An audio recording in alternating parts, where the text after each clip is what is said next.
FM 89.1, Radio Universidad. Hola, buenos días, ¿cómo le va? Todo bien, por suerte. Bien. Viendo un poco cómo está la situación actual. Bien, bueno, yo decía esto de los aumentos, ¿no? Que muchas veces uno puede no trasladarlos, ¿no? Al mostrador, pero llega, ¿no? Ese punto donde ya es inevitable, porque ya en realidad ni siquiera estás cambiando la guita, ya entras a perder. Por eso, ¿no? Estamos hablando de este aumento del pan, básicamente. Y mira, es una realidad que a veces por ahí el pan es uno de los productos sensibles y que a veces, bueno, como es un producto básico de la canasta, muchas veces cuando aumenta parece como que se para todo, pero si vos mirás la panadería como un comercio, como una industria, como otros sectores, toda la semana van aumentando y por ahí no están tan a la vista. La realidad es que el panadero toda la semana aumenta algo, o sea, claro, aumentás cuando ves que la plata no te rinde. Claro. Yo digo que el panadero a veces se miente solo porque hoy por ahí te aumenta un 20%, pero hace 2 meses que viene perdiendo. O sea, aumenta para llegar a cubrir los gastos, no aumenta para quedar adelante de los gastos. Claro. Hoy la utilidad de la panadería es muy corta, está entre un 8 y un 10%, con un panadero que paga todos los impuestos. Y el gravamen más alto que tiene, que no se lo nombra, son los salarios. Los salarios van a aumentar casi entre un 40 y un 50% de lo que estaban en diciembre. Se va a pasar de un salario de 50.000 a 80.000. Entonces la panadería no está para soportar esos aumentos. Entonces yo creo que hoy estamos atravesando, no digo una crisis, pero sí una problemática donde cuesta mucho llevar el día a día. Claro. No hay que olvidar que somos un comercio de barrio, no hay una espalda financiera detrás, el Estado no hace todos los aportes de acompañamiento al sector. Un ejemplo, cuando vino por la rama, pero cuando vino Cañuelas le pasó algo, salió el gobierno corriendo y lo salvó. Perdón, no te entendí bien. El Molino Cañuelas tuvo un problema financiero, el gobierno salió corriendo y lo salvó. Sí. Hace 3-4 meses atrás. Sí. Una panadería tiene un problema financiero y no lo salva nadie. Claro. Tiene que cerrar. Sí, Cañuelas casi fue el nuevo Vicentín, ¿no? Lo dijimos acá 3 meses antes que suceda, y finalmente el gobierno intervino y lo pudo salvar. Me imagino que no solo es la cuestión estatal lo que hace aumentar los precios, sino, bueno, también el aumento de, digamos, harina, huevos, etcétera, etcétera, ¿no? Y no sé, no suena raro a los comerciantes porque digo, no hubo un problema grave porque aumente el huevo, no hubo un problema grave porque aumente la margarina, no hubo un problema grave porque aumente la levadura, no hubo un problema grave porque aumente la harina.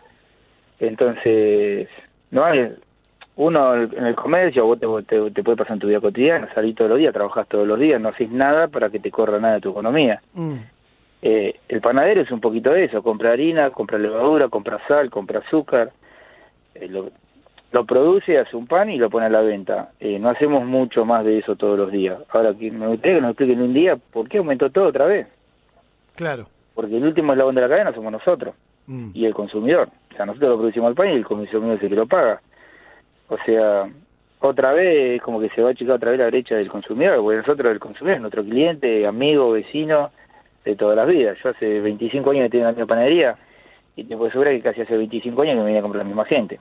Sí, tal cual, te entiendo. Sí, porque además el pan es un producto que en la Argentina es de compra diaria, ¿no? Y es hasta un ritual ir a la panadería a comprar pan.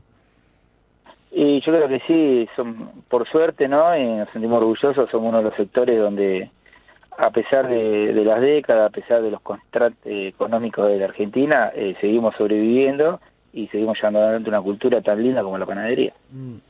Entonces, a ver, como para ir encontrándole la explicación a este aumento, ¿no? Vos, por un lado, decías cuando arrancábamos la entrevista que quizás, no sé, el costo laboral se va a incrementar, ¿no? Me imagino que ese aumento será escalonado en el año, no es que es todo junto.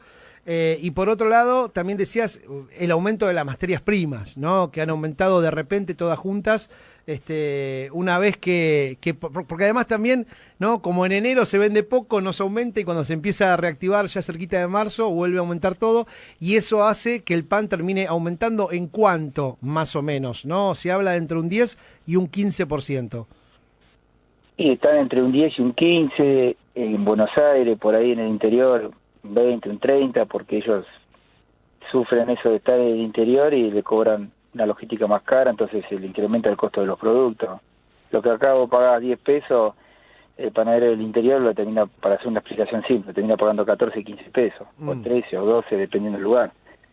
Claro. Ellos van a aumentar un poquitito más. Y la realidad del pan va a terminar entre 240 y 300 pesos. Y hoy, esa diferencia va a variar el que tenga la gente en regla y pague todos los impuestos y tenga la gente en regla. claro, y hoy el kilo de pan, ¿cuánto está? Yo mi panadería lo tengo 240. 240. Y después tenés 200 pesos, 180, 150. Precio tenés de todo. ¿Vos ya aumentaste, Rodolfo, o todavía no? Nosotros ya aumentamos al principio de esta semana. Bien, bien. Porque por eso yo explicaba lo de los salarios. Los salarios lo explican ahora. El 1 de marzo, en febrero aumentaba 77. Y el 1 de marzo aumenta 80. O sea, Claro. no tenemos escalonado como otros años de 3-4 veces. Pusieron un aumento en enero, uno en febrero y uno en marzo. Claro. Entonces, no sé, yo entiendo que la gente necesita más plata para vivir porque estamos abajo. Con el arreglo salarial que tenemos estamos por debajo de la canasta De la alimentaria, que hoy canasta, está sí. 80.000. Sí, sí. Pero también aplicarle en 3 meses semejante carga a un comercio, también lo llevas a asfixiarse financieramente. O sea, no están las cosas equilibradas. Claro. O sea, estamos de nuevo medio ahí mirándolo las cosas de costado y aparte te aumentó toda la materia prima. Antes Sí, te sí, aumentaban entiendo. los salarios en febrero, marzo y en mayo aumentaba la materia prima. Claro. Abril, mayo aumentaba. Hoy aumentó enero y febrero porque estamos en febrero. Parecía que estamos en marzo, pero no estamos en febrero. Sí, sí, con mucha gente de Aumentaron vacaciones, todo. todavía no no facturando a pleno, ¿no? Y los aumentos vienen. ¿Y qué te dicen los mayoristas, no? Cuando vos le decís, che, otra vez vino aumento, ¿qué te dicen, no sé, el molino? Porque también en Ellos dicen que ellos trasladan precio. Claro, Ellos sí. dicen que ellos le venden el trigo más caro y ellos le hacen la línea más cara. Ellos te dicen el que vende su leche y el membrillo, que son cosas que se usan a la mañana, y no aumentó el azúcar. Sí. Sí, Claro, como ahora que nadie tiene la culpa, ¿no? En algún lugar. Nadie Y tiene, tampoco. este es un país donde todo aumenta y nadie tiene la culpa. Claro, y tampoco se sabe dónde arranca la cuestión, ¿no? Y varias veces en la Federación Argentina se le planteó al secretario de Comercio anterior, cuando estaba Pablo Español, cuando estaba Sí. el de Macri. Sentémonos y pongamos de cómo vamos a trazar una línea seria de cadena de valor, es decir, quién lo aumenta, quién lo produce, quién lo vende y quién lo ejecuta, porque acá nadie tiene la culpa, pero todo aumentan. Sí, sí. Ningún dirigente en Argentina quiere que se acuerden de la familia y se asume responsabilidad de tener que poner la cara y tener que pedir explicaciones. Alguien te va a querer y alguien no. ¿Hubo un cambio con la llegada de Feletti o vos crees que se está repitiendo un poco esos patrones que decías antes?